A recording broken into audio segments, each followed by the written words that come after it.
Now we're joined by Eric Mandel, the founder and director, Middle East Political Information Network, coming to us from Florida. So thanks for being with us. I'll start with really the big question here. Look, the White House administration, they appear to be saying that all the issues are on the negotiating table, from the nuclear program, the missiles, their proxies, great Satan talk. Iranians are denying this. The gaps appear wide and the carrier fleets are circling. So now what?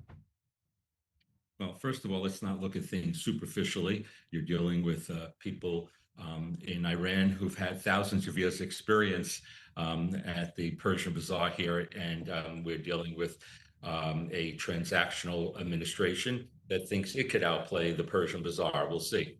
This has echoes of deja vu of 2012. I remember it well, the Oman back channel discussions that led to the infamous JCPOA, the Iran nuclear deal. Except this time, we're dealing with Turkey, Saudi Arabia, and Qatar, putting pressure on President Trump.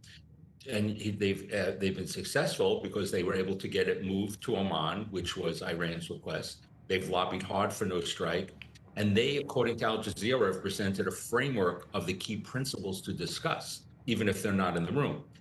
However, the answer to what's next, which is the bottom question, is has the Trump administration and its very small, tight circle of people asked the four big questions. What's America's goal here? Can we attain it without a long campaign? Is there any other entity other than the IRGC that can pick up the pieces of a regime collapse? I didn't say regime change, most likely a regime collapse, not a positive regime change. And also, how will this strike affect President Trump with his base in this upcoming pivotal election year? And if the answer is we Americans are not in this for the long run, you could see a deal. Because what is the bottom line? The regime wants to survive.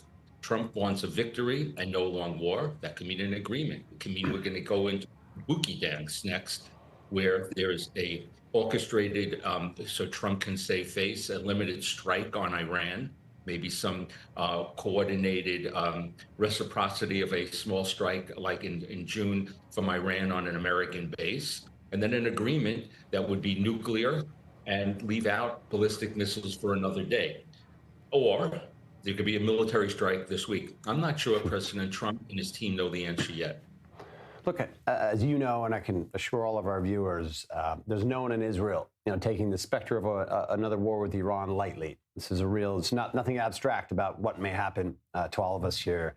Of the various scenarios that could play out here, some experts that I speak to say that one is that Iran could strike first, seeing the writing on the wall here, seeing the fleet circling and seeing that there's nothing to really be had at the negotiating table. They could strike first, and maybe they'd strike Israel first to confound perhaps the U.S. strategy, or does it simplify it? What might a scenario like that do to the arrangement? And do you think the Iranians are plotting perhaps a way to achieve something to surprise in this moment, which they were surprised in June, for example? Well, I think they've learned from June. I think it will not be quite as simple, as seemingly simple, where there were no American-Israeli planes knocked down. We have to assume that Israel also has learned from June and America has learned from June. Let's just take a step back. It was just maybe 6 weeks ago that Bibi was in Florida with Trump and basically got the okay to attack the ballistic missile. Now we're talking about ballistic missiles, maybe not even on a discussion.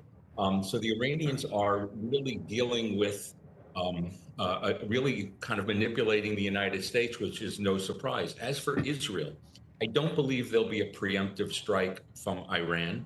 And we don't even know how Iran would respond. But we do know, at least as if we take their words, and I don't take their words for a regime that practiced Tadiyah, which is basically religiously sanctioned ability to lie. They have said that the first response will be against Israel, which is part of the DNA of this regime. So I think Israel should be frightened that they are going to be there, because Iran knows if it strikes Israel, it could survive. If it struck the American carrier or place in the group of the Lincoln, then President Trump would go crazy. And so I think Israel is in the crosshairs if there's kinetic action. That's certainly, I think, the reality all of us here in Israel accept and are waiting truly day and night here. I can tell you it's an edgy scenario. but at least one that I think there's a good deal of confidence. And Eric Mandel, thanks for being with us on this fraught moment for the standoff with Iran. My pleasure.